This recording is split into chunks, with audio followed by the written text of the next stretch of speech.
Fortunalen yogo in chodangan komodo kachuju roimre chijatok turun TV ko nejir man fortunalen ligulago kupon programin an alele ilo TV in chodin in rainin albaro jemana in kwalak man komodum jej chinin jemen alapta ajiriro emre jirigdagen ailenke ni kichen manidgo em tago em kemi kamani la alele ken menin henodilo minini chejap alibien jej podok choni kure moda janat puligman programin emi kure ne chuni ani kure go me wadagi ala bayramman ken menin an kagu dogo ngan turun TV programin lo chodin in rainin kem ganan ne kokore kum igichen kwala gu kure ngan chodin in rainin meninot lewaj ma kure ngan kum kwacheju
tamak bayalwa mi garepel kani kure chirgyo me arwala lo chodenin rainin igichen puliman programinan TV programinan halili lo chodenin rainin mangan pokodongan kajang yorchit pijago me kemar kabeji dok alabadar kiyong kwala gichen hailing ujuan haro je ligip me pijagen me komit pojan aluji alabayar man paranot chit men go me kamenin kabay banado ikichen pamulenim edo daro kijong kwala gichen pay banado gin himrat kwala gichen yen nganien kan menin edo makajang ngana aluji tagin me rajwalok lapada pijagen jen hailing indigit wain jit kono no kage junian papo karbar idong jebor yang ierne eten mayar urodot kudo chora ipenga wane chelo injin kain papo eto ne ujulawan raga chelo injin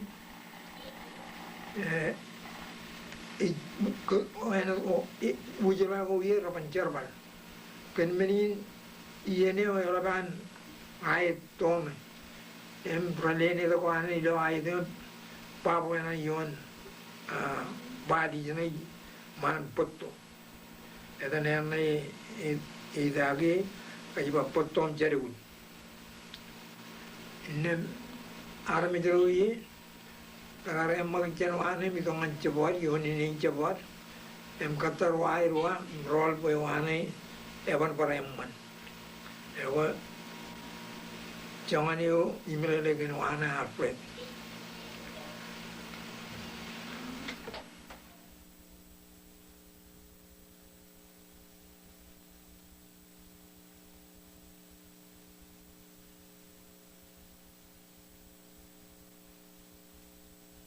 Kumuj baja pelot kan pijage nim kumar aluji ki olak chiri ki kichen ailengo jo narawich ligep agi lag lale idureng jan pe ojak tok chedru juguro nganer kwalak jo ner kureyo me alaban kabilang kich ememeni ne jaro ke dagro ni kichen ajiri ro ne jin me chura ga ailen ki nari jum chaklat ichap kanan kanono ilo yeni na ignan moda ledok karage dok kijuguro in me chuda ga dok din nganer kwalak kurege nar ilo yenin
Ajiri ren dagar berkenan kualak juna erip kure pada ilag lale lalla beo ag rubai bana dan chodinin rainin emi janci jetuk turang yenin emi cep kanan wan malakot em ajiri ren parano rajmana in komane juna erip kure pada rar kanan ci jetalak em leling dak lalla bin kanan podo jon pai bana to yamman em parchuanalen kurdok chuano me jidan boroy pam kanan marungun kualak alamanak kikicen ronga jagai him ke jaga lagu jeni kicien nek pai banadu nek tojan pello kilo chodin in rainin kan menin ledo mo ribai banadu ngan kajang ini em chino pai banadu na ilo ergin ral ban raini ngan awle bro ronga jaga pai banadu na ilo pelagin majali yaw ko mawle chandring ngan rutto meno yidan pai banadu kiyo chuan pai banadu ningyang ta jan halin kilpadagan ngan majali ina chino kiyo kajigiya wainjen ligiye jana ngarik kajigiya wainjen ligiye jana ngarik yogu jange jange jebu yo jebu jilin yogu jange jange jebu yo rima manin dagaraling e balaga ilingi rato e logo yo naijit kajaluru me kata kerin kimeme ona jini rojin rina ni laragi lometo e ko jikaji me miu kijen kitu yu etil til japan ben e muy mejen nyalama alle beta kanala o kapoy kappa melo injine o na juri ne jeu e jumwe ari lo me jiniane e joy lo bogniane iro jeu e juri le jalayo e grine jine kore du yam dok ngame agmu juru le jalan kita guru jam mengaladu payadu agar pasti kata orang di lama menu jitu je berkali lagi kalian jam rere dagoru je lagu je dagoru biar kapuyan armijen ini nyunu jigen engak ko orang ejri lagu yuko alane oi irong ri jamur irong tubu jamur likam tok erwane liginarno jadi beng lal rona ko recebalan bekadu kajin radak juan rugo ya juan kajin radak juan rugo ya juan melelein juan ba juan cabep raga jangan manin magin rajito jan magin ngain kilbaragan raga jangan manin magin jegewi aligi jala pokokane panta berailing yu iri kita tu lang baran ko lebar ko alang mili inja ka jin yang ka jin rak ka jin magin ora ka jini bizinem ligila ngani jede beozurumek ekada bangane oni mili kejero gibar gi ene milein enem ayeni ener hol ya hirini mille buli mo anliglik wanda kanal magare pellam jara awanteni kenjeni ganajimi yakka jablili mul go yirgina arigrik na kona dilo ro mul ligina arigrik la kana ralap ero giada moedu konchela ke koligi lori empakje nani kan per na jalam kwalo kajje na ilingo beriman mul go yirgina arigrik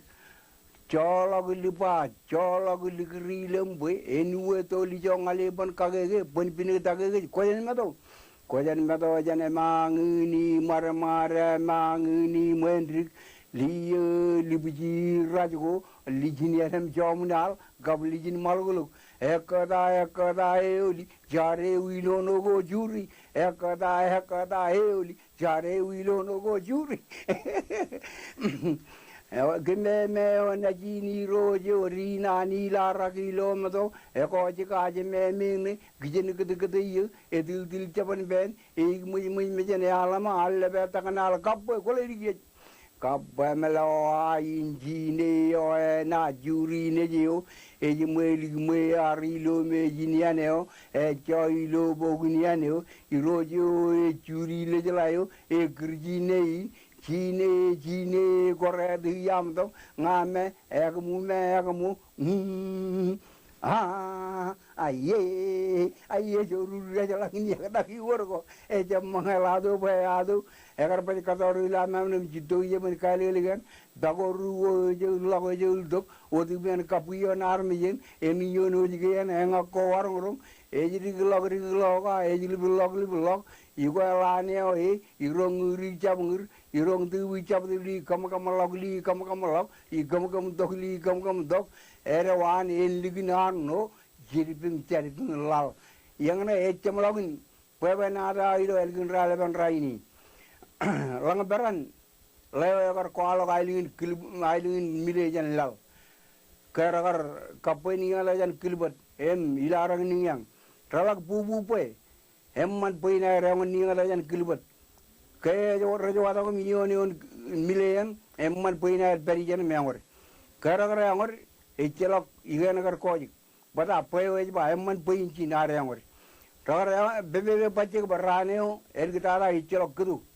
kiyara kar bebe pache jan edale walo jon mama lubijin wam chelta kalok emjan buko barang chala bara rieto be e pa raito buko barang chelta kaya kilgeli ha Leo, mama Leo karayo wayo, mama ane ka noy mili. Era Leo nogomen, eri nogomen echinen pue. Kamaro ne ji nogomen, Robert wa jere emen. Tilbek, chobi, choyak, el gitada le puan mar. Ragar kagalang lem rajab gile. Rajab gile regional lo chini rumba.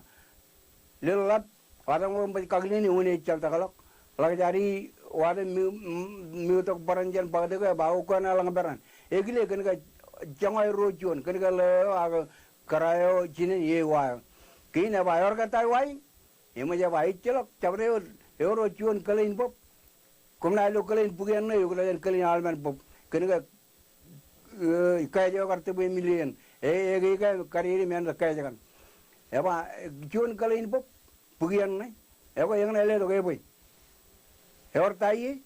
eba nang kolom nang cili kanan orang ne peri unil kalane, eko lela mear tibiak lugo jaram rollo. Rollo kaya ba, ine on milil getolok, puan mareo, tu rimungi, auran milein, boy milem koala koy. Kaya wala mile, eba or tayi wain boy, eba wala wen ajit boy, eba ne renio. Eba itelo jabre kebuji kom jalan, gain kebuji koy wain, elang bagani kebuji yani lok. Jangan ledok. Egar ribo jolmen ene open tor renio edale mo wala ko linga mile yen kumna lo jon pat kilibele bi yojen mile e ber yojen ijo ra ribo kebujo ga ribo yen e mi yen ido yen ko tor ci yo pegin waini begini urur emra tawliglam wala iman kilinga yen iligum jagata ko chen ngan timawo e ko yangane e boy na do al ido elgin raleban raini Chow, emrong jaga, elang ay chelaw yan ay chap, checheren pyo ilo ami rong jaga, e ko jo yim ko ko baba do ko jo ni bendo ya ko ma wala ko ko cholo ko puri manjau Cheni do kia nganar wan malak em lale joni kure me togen joni an kure ro joni an timin kure go me tamagam kadari bayane payan haloji lo chodin in rainin emi per kurerin mera peja do yenin emi kenan wan malagot em le do go yer nganar merun kwala ki kure na yer merar ke beje do yenin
ilo mol kimene garwan mala ko dum ko ala kelang lelegan program ko ilo chodin in rainin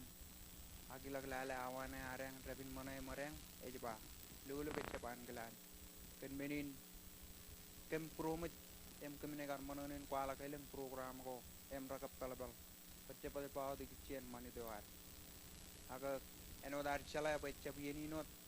agui gillal parainot chanan nay machawainot kem manonin barka kirdogo an barcuan lelegan program ilo wigini pero ken menin barcuan alen ilo dan train me rich pagerdon tv programin ali liom pejara barroye roileng em rich ka bajar mane deo ken kana lewa jam nanin kajaraman kana mi gar ko bado yenin em mai wigilaw ani jen kajaraman ke joj kachujo em pallogum em kumgano jen mol gana mi gar ko bado meninot or jago Bye.